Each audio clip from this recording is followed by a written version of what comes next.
As pastors and ministry leaders, how can we find hope and healing from struggles with pornography, both for ourselves and for the people we serve?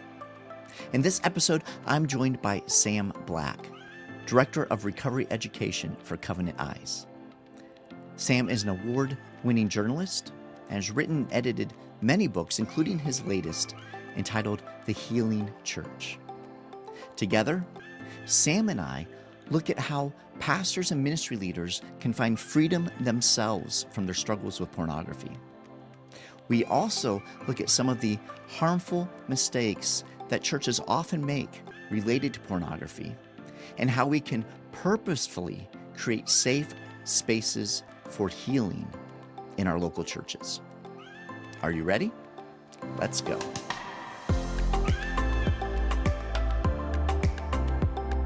Hello, friends, and welcome to another insightful episode of FrontStage BackStage.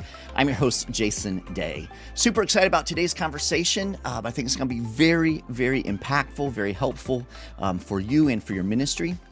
It is my distinct privilege to sit down with a trusted ministry leader each and every week, and we dive into a topic that helps you and pastors and ministry leaders just like you embrace healthy rhythms of both life and ministry, both on the front stage of ministry and the more personal backstage of your life.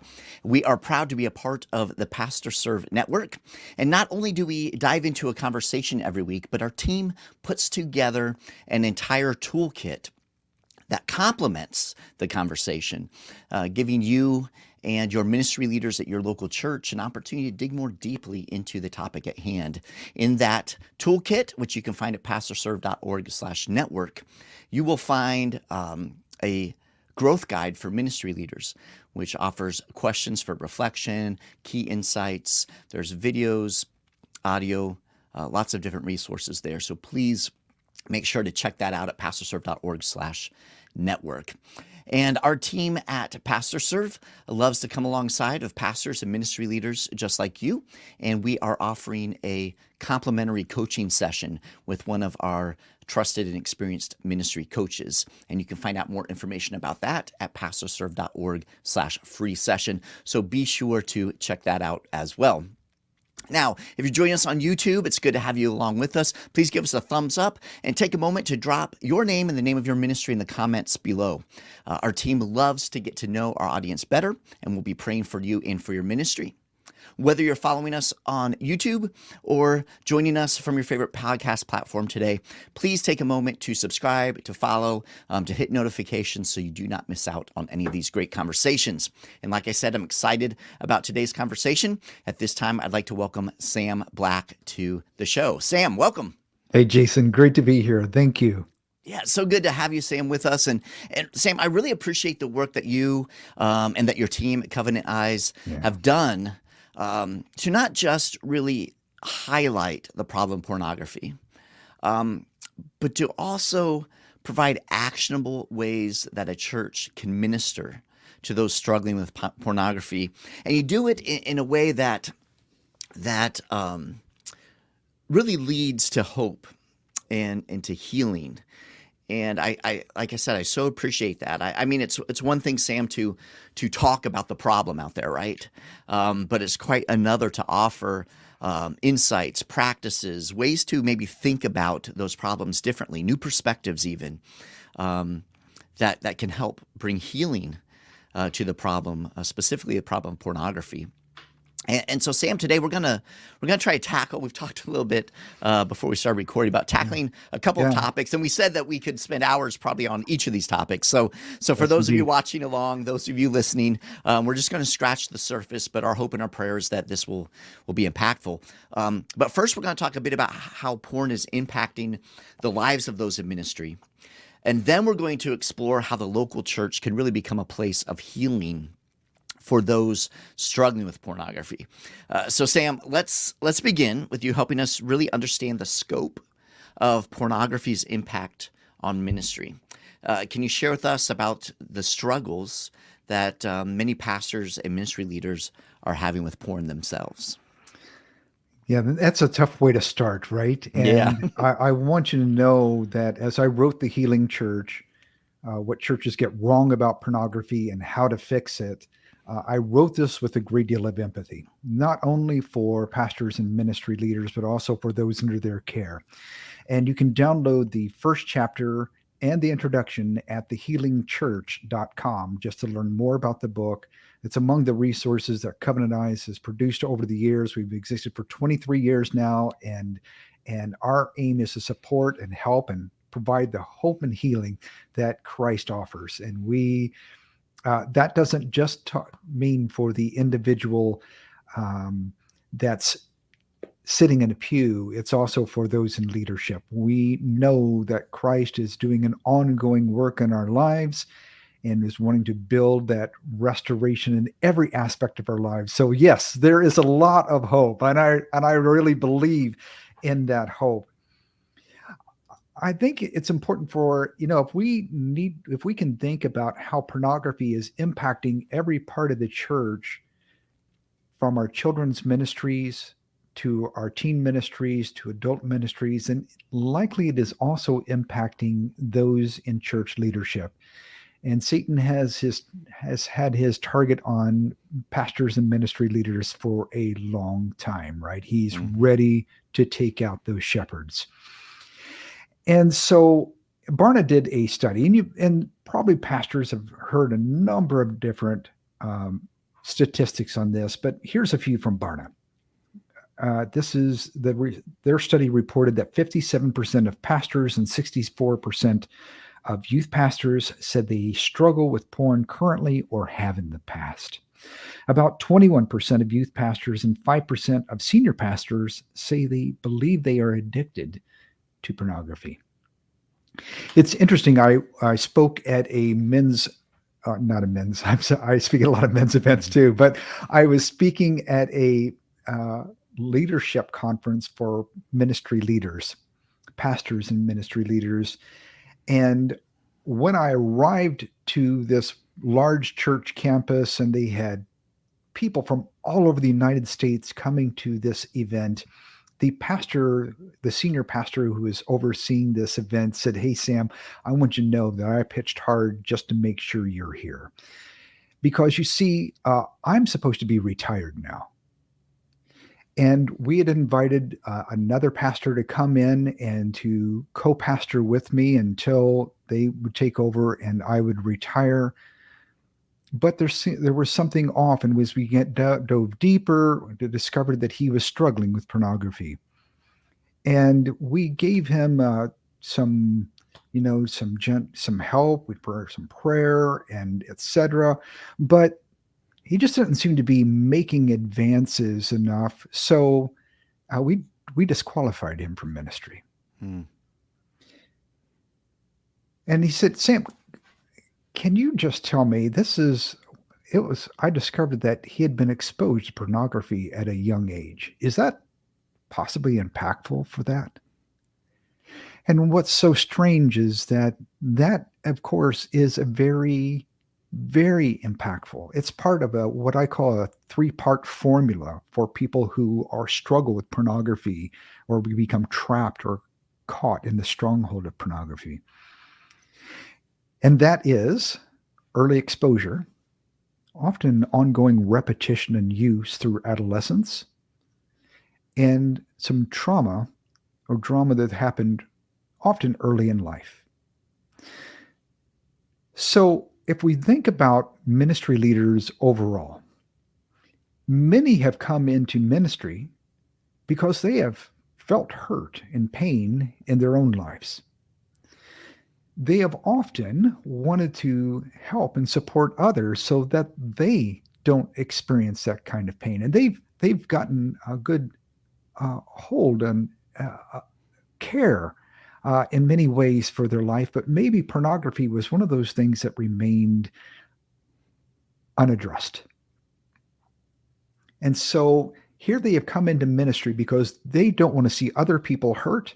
They want to help people find the hope that they have also found in Christ, but they haven't really dealt with that one issue in their life very well. And so it has been this nagging, behind the scenes, secretive, hey, I know I can just do better if I focus a little more, if I practice my spiritual disciplines a little more. What I've often found that those young people, those children who are exposed to pornography at a young age, and the average age for early exposure today is somewhere between the ages of 8 and 12 years old, depending on which survey you're looking at. But in many Christian homes that I speak to, I hear regularly 5, 6, 7 years old. So that early exposure is very impactful. It's why someone can tell you a story about the first time that they saw pornography. They probably can't tell you anything else about that day, but they can tell you a story about that first exposure. And there's a lot going on there in our brains and our neurochemistry. And our bodies were designed by God, and He made sex a beautiful thing. And pornography is not sex. It's a hijacking of what God created. And so we shouldn't be too surprised about how impactful that can be for a child. And we can go in that deeper later. But that ongoing repetition, maybe and especially if that young person was in a home that maybe had some violence, divorce, many other kinds of wounds that can happen, that maybe even unintentional, loss of a parent. There's a number. We grow up in a broken and fallen world, and there's so many hurts. Mm-hmm. And a teen can learn that accidentally, that when I'm confronted here, I can escape over here. And they don't even connect the two together. They just begin having this pattern of behavior in their teen years. And I've often found that many of those who struggle as adults in ministry, they had that early exposure, the ongoing repetition and trauma. And they thought, well, when I get to high school, I'll be around more mature people, and this thing about pornography will go away. And that didn't work. And so when I go to my Christian college, I know that I will be around other Christians, and I'll have such good influences that this issue of pornography will go away.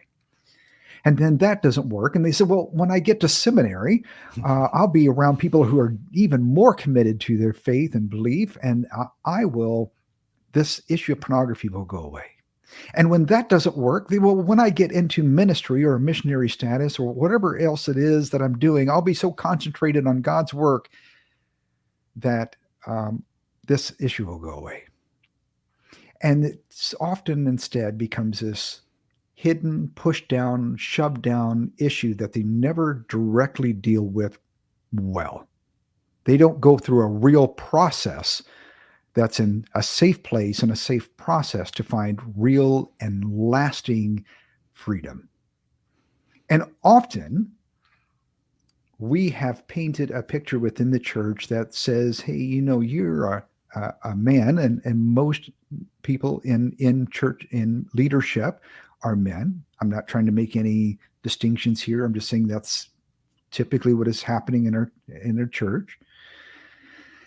And we have often said, well, as a man, you might struggle in some tough ways that many others don't, right? And that would be some lust. I mean, let's look at David and Samson and Solomon. They all had this sexual struggle, right? And so we begin accepting that there will be times or periods where we might fall down. And then we just need to get back up and get back up again and get back up again. And so we enter this ongoing repetition. I usually have a coin sitting on my desk. I don't see it right now, but if you picture the head of the coin, and that head says, I'm going to work harder. I'm going to press into my spiritual disciplines. I'm going to live in greater surrender to Christ. And then something happens, whether, it can be what we call hungry, angry, lonely, tired, frustrated. All these triggers happen. Right. And who is under much more pressure than the local ministry leader, who's often alone in their office for long periods of time, who are dealing with people's stress in their relationships, and all the kinds of struggles and pain that people have in the church. And then that's all offloaded onto that ministry leader.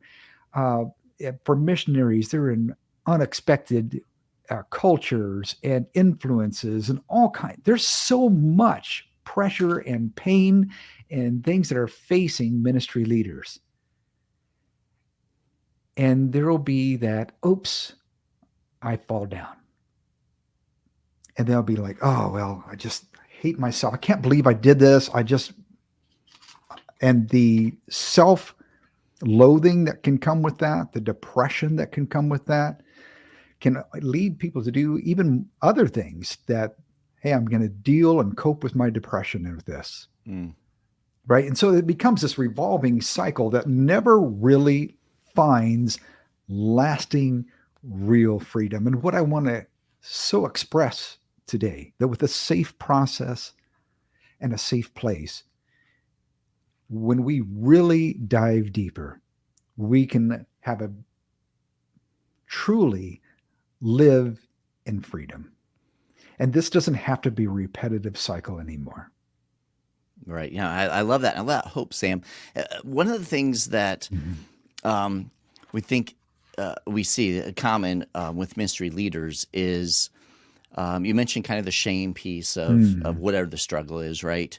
And not feeling the church has not made it safe for ministry leaders to raise their hand and say, I'm struggling, regardless of what you're struggling with. That's right. And then on top of it, you put pornography as a thing you're struggling with, which has its own whole set of shame and taboo and other pieces related to it. Yes. So one of the great challenges is if a ministry leader does have that struggle, oftentimes they are going to keep it hidden because they do not feel that they have any opportunity to voice that struggle without massive repercussions.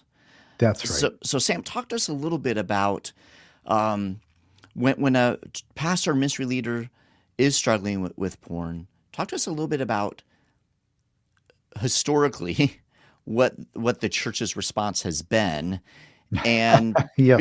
and then perhaps in understanding that, then the second part of that question is, so then what is a ministry leader to do? Like if someone watching along right now or listening along right now is struggling, what can they do that will help them? So the first part is, let's talk about how historically we're responding to ministry leaders who do raise their hand. And then let's talk about, well, what could we do then?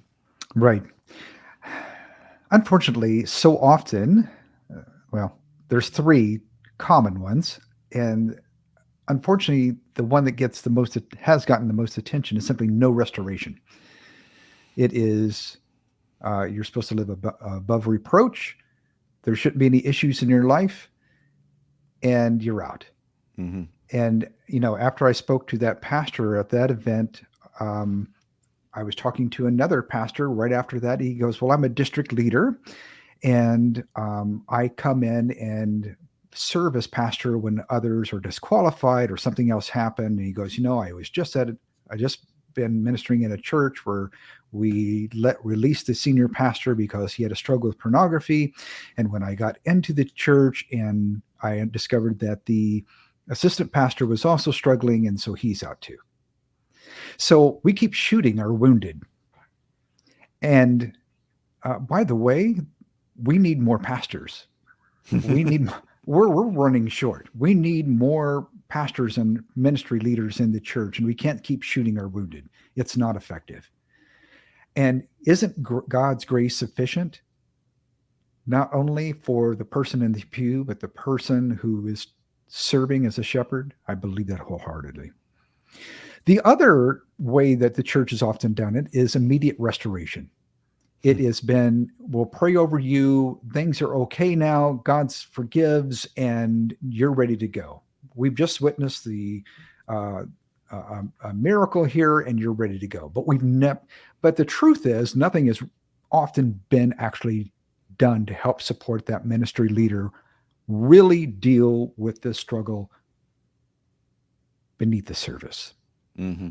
And it might be shoved down because of the shame of being found out. It might be pushed down because of the internal guilt. And so some sobriety is there, but somehow it might be leaking out into other ways with other self-soothing behaviors that aren't going to be any better, right? We just have to recognize that. So no restoration. The opposite of that is immediate restoration. Right. A third one is deliberate restoration. It is like, oh, well, we understand that you have struggled, and we're going to take you through this process, and you're going to come out on the other side, and you're going to be returned to ministry service. Those are the three most common ones we see. And what I propose in the book is what I've seen work over and over again through Christian counselors and ministry leaders and denominations. And that is a focus on restoration to Christ, on a restoration of healing, of bringing hope and healing to a person's life. And whether they return to ministry or do not return to ministry is not the most important issue. Is we want a right relationship with Christ. And, Troy Haas, who I was interviewing, laid out that it's very important that on the other side of that effort, we need to have a right relationship with yourself, a right relationship with God, a right relationship with your spouse and your immediate family, a right relationship with your church, and a right relationship with ministry. And he puts those in that order. Mm-hmm. And I think we often try to just focus on, is the person returning to ministry or not returning to ministry? Are they? And what we really need to do is focus on that soul who needs Christ's healing in every aspect of their life. Now, here's the cool thing. And every time where I've seen someone go through the safe place and safe process approach, what overwhelmingly happens is that sets that person all the more on fire for Christ. They are more empathetic. They are more caring. They have a greater understanding for those under their care. They're less judgmental. They have a lot of grace, and they are willing to do the deeper work and understand. They have better boundaries in their own life. They are more equipped to do ministry better, having gone through a real process toward freedom. Yeah, that's awesome because as you said, Sam, that's where you're experiencing the deeper healing. That's right. If you're experiencing that deeper healing, then obviously God. You can give away what you've experienced, right? Exactly, right. Because God redeems that and then Right. allows you to use that. So that's beautiful. So Sam, if someone is watching right now, listening along, Mm-hmm. they're in ministry, Mm-hmm. they're struggling. Mm-hmm. They say, Sam, those first three options, kind of paths are the paths that I recognize. The one that I'm most probably fearful of is, the first one, right? Where it's almost like a scarlet letter and it's done. But what you share about the safe healing piece, that's what I would really like to experience, but I don't know how to get Right. there. Right. If they're saying, what do I do? That's what I want, Sam. That's what I want. Yeah. What do we do?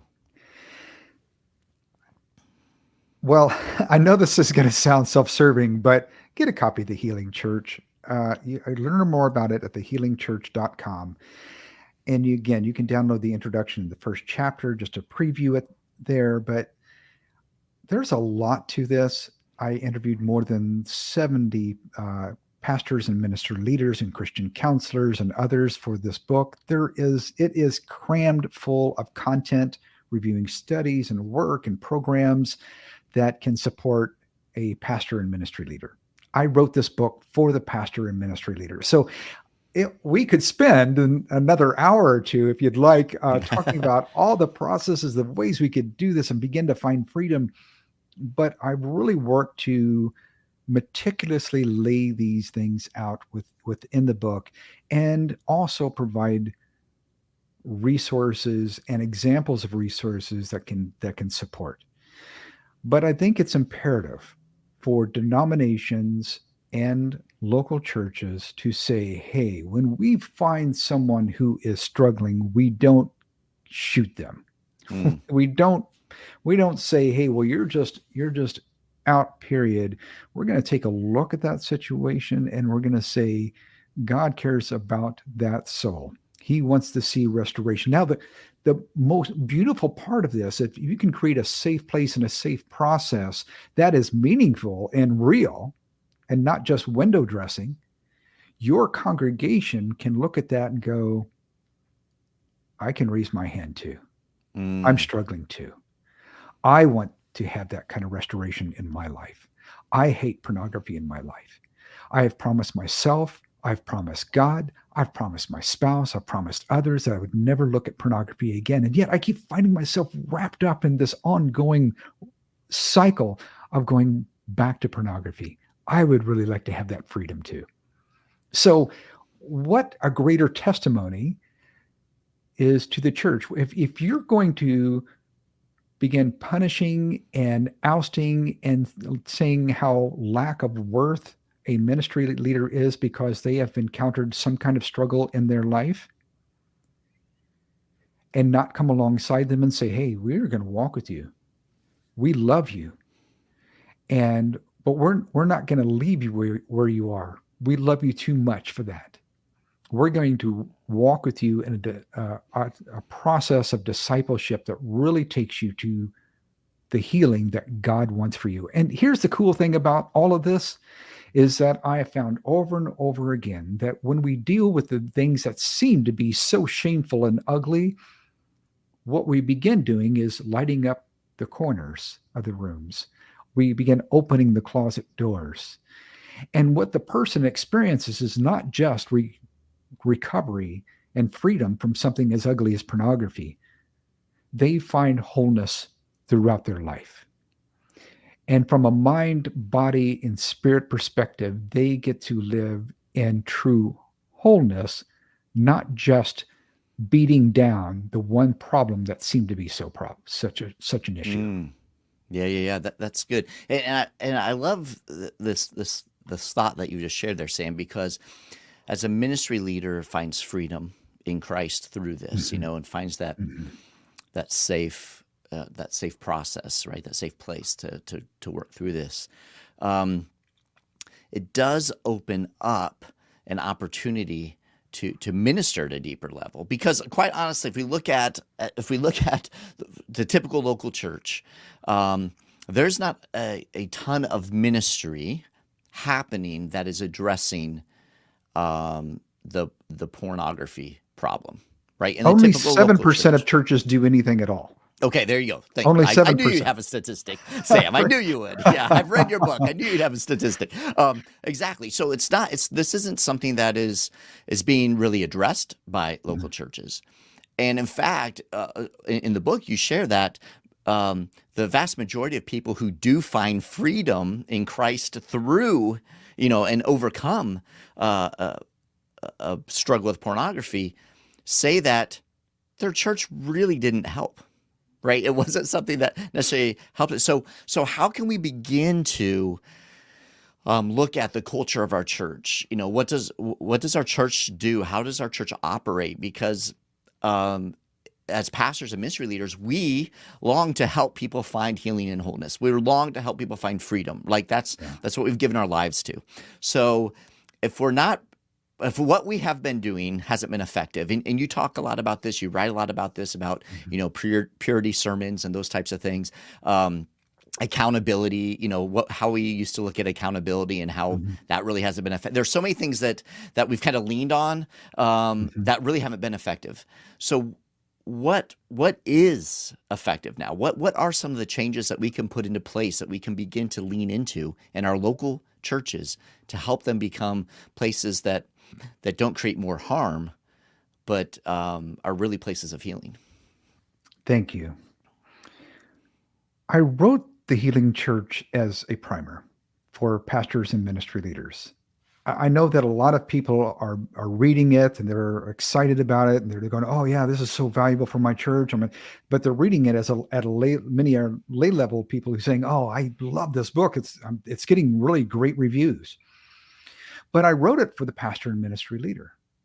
I wrote it so they could have a better understanding of why people get stuck, why they often stay stuck without help, and how the church is God's plan and there's no plan B. It's God's plan A. The church is where we do one another. It's where we're supposed to do one another, right? Think about it. One of the foundational principles of the Christian faith is James 5:16. We confess our sins to one another and pray for one another that we may be healed. Hmm. Right? Isn't that beautiful? Don't you want to enter into that? Doesn't that feel like I want to live in authenticity where I am fully known and fully loved and where God is continually doing work in my life and bringing healing in my life.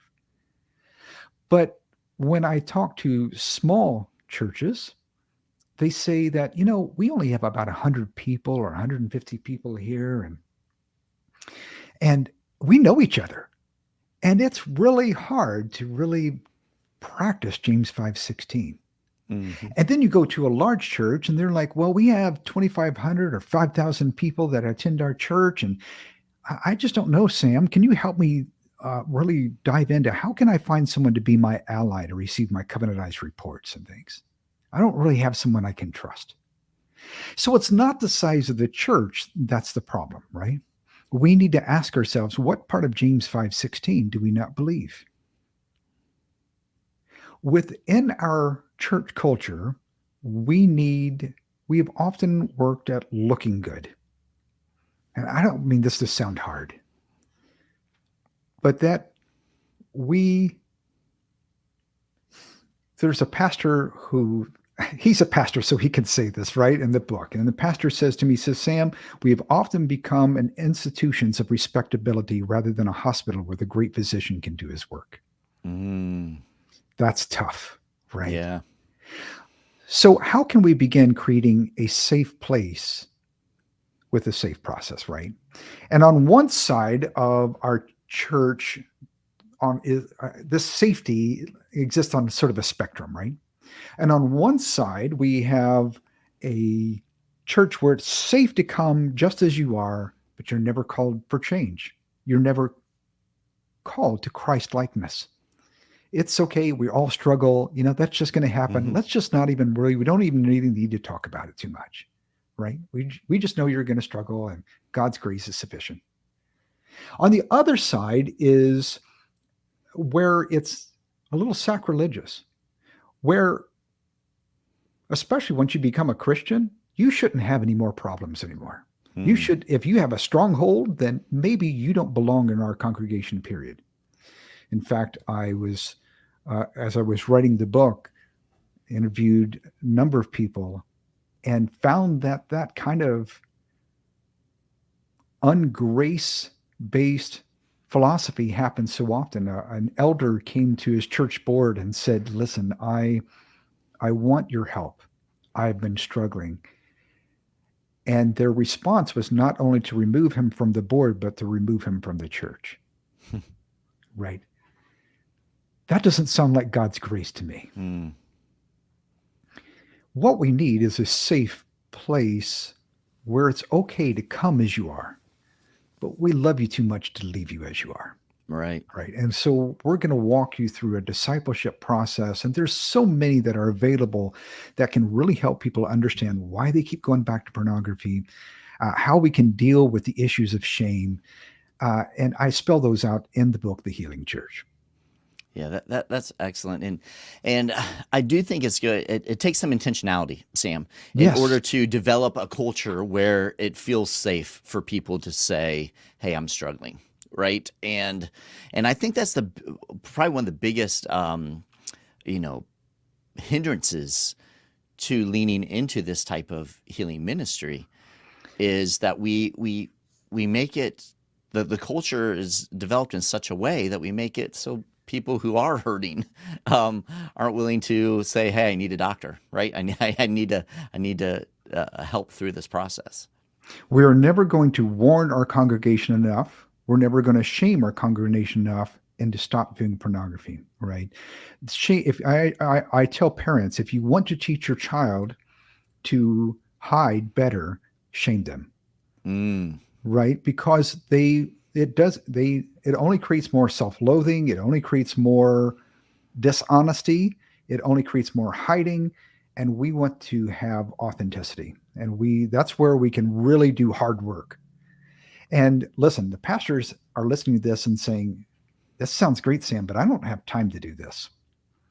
And that's the beauty of this work. As I traveled across the United States, visiting churches and talking with ministry leaders and pastors who are doing this work well, they said, I don't do more work now, I do less. Right? That's the surprise. Yeah. As we reviewed studies, we found a direct correlation between pornography use and doubts about people's faith. And these are sociological studies from the University of Oklahoma and others. Less in scripture reading, less in church attendance, lack of feeling closeness to God. In fact, they had a direct correlation between how much pornography is used and whether you'll serve in a volunteer role over the next 6 years. What these churches that were doing this work well found that we have people leaning into their faith, because now that issue that was so shameful and so painful that they didn't want anyone to know about, now they're dealing with it well. They are pressing into their faith.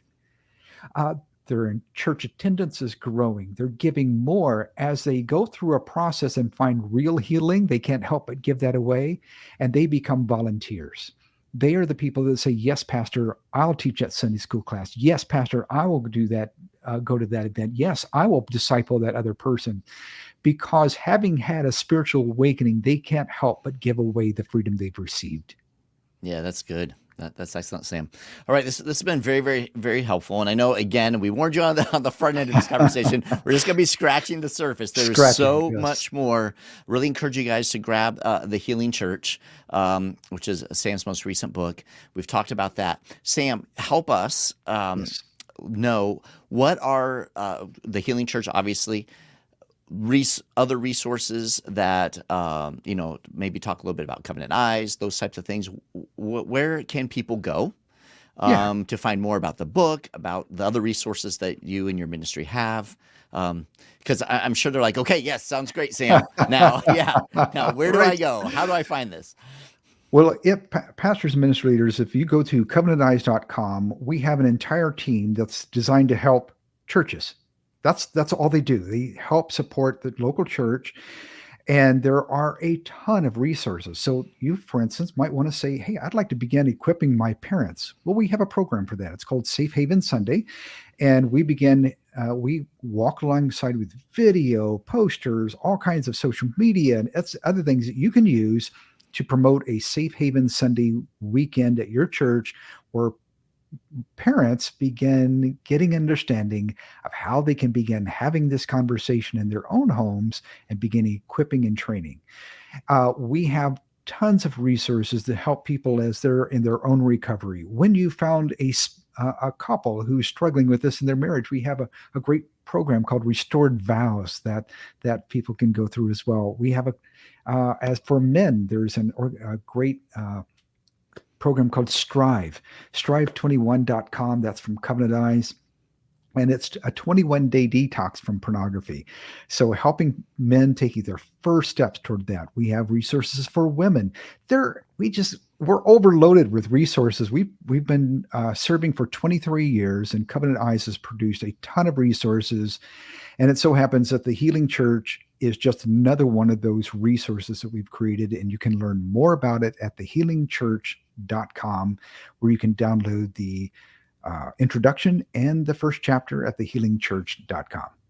Excellent, Sam. And if a ministry leader is watching along or listening along and they themselves are struggling, can they go to Covenant Eyes as well? Is there a resource there for them, or where would you recommend? Yes, we have more resources there as well for them specifically. Okay. And then the Healing Church is going to also introduce you to resources that are designed to help pastors and ministry leaders. Okay, excellent. Now, one more tool that you can download as well, and pastors can download this as well. It's a new app from Covenant Eyes called Victory by Covenant Eyes. Victory by Covenant Eyes. And within there are about 30 courses. They're all free. And it helps understand, okay, how did I get here? Why did I stay stuck? And how can I begin living in freedom from a mind, body, spirit perspective? We lean heavily into scripture as well. It is a Christ-based effort. And so again, that's free. So That's awesome. that's support yourself as well as others in your care. That's excellent, Sam. Thank you so much. I love the work that you guys are doing. Thank you for taking the time to do really a deep dive through your book, The Healing Church, on this and the resource that you've provided for pastors and ministry leaders, and both for, the front stage of our ministry, the ministry we're doing and participating in, but then the backstage, our own personal relational health, spiritual health, emotional health, those types of things. Such a gift to the church. And we will have links to everything that Sam mentioned, because you might be driving in your car, you might be out for a run right now as you're listening to this. We'll have links to all those resources in the toolkit for this episode, which you can find at pastorserve.org/network. So you can check all of those out there. Brother, it was so good to have you with us. Thank you for making the time to be with us. Just as we close, a couple words of encouragement to pastors and ministry leaders who are watching along right now. Jason, thank you. It has been such an honor to be here. And again, I can't impress upon you enough that true freedom is available, help is available, and the team here at Covenant Eyes and thehealingchurch.com, these are resources that we've created for you to help you take those next steps, both for yourself as well as for your congregation. Love it. Thank you so much. God bless you, brother. God bless. Thank you, Jason. Now, before you go, I want to remind you of an incredible free resource that our team puts together every single week to help you and your team dig more deeply and maximize the conversation that we just had. This is the weekly toolkit that we provide, and we understand that it's one thing to listen or watch an episode, but it's something entirely different to actually take what you've heard, what you've watched, what you've seen, and apply it to your life and to your ministry. You see, FrontStage BackStage is more than just a podcast or YouTube show about ministry leadership. We are a complete resource to help train you and your entire ministry team as you seek to grow and develop in life and ministry. Every single week, we provide a weekly toolkit, which has all types of tools in it to help you do just that. Now, you can find this at pastorserve.org/network. That's pastorserve.org/network. And there you'll find all of our shows, all of our episodes, and all of our weekly toolkits. Now, inside the toolkit are several tools, including video links and audio links for you to share with your team. There are resource links about different resources and tools that were mentioned in the conversation, several other tools, but the greatest thing is the Ministry Leaders Growth Guide. Our team pulls key insights and concepts from every conversation with our amazing guests. And then we also create engaging questions for you and your team to consider and process, providing space for you to reflect on how that episode's topic relates to your unique context at your local church, in your ministry, and in your life. Now, you can use these questions in your regular staff meetings to guide your conversation as you invest in the growth of your ministry leaders. You can find the weekly toolkit at pastorserve.org/network. We encourage you to check out that free resource. Until next time, I'm Jason Daye, encouraging you to love well, live well, and lead well. God bless.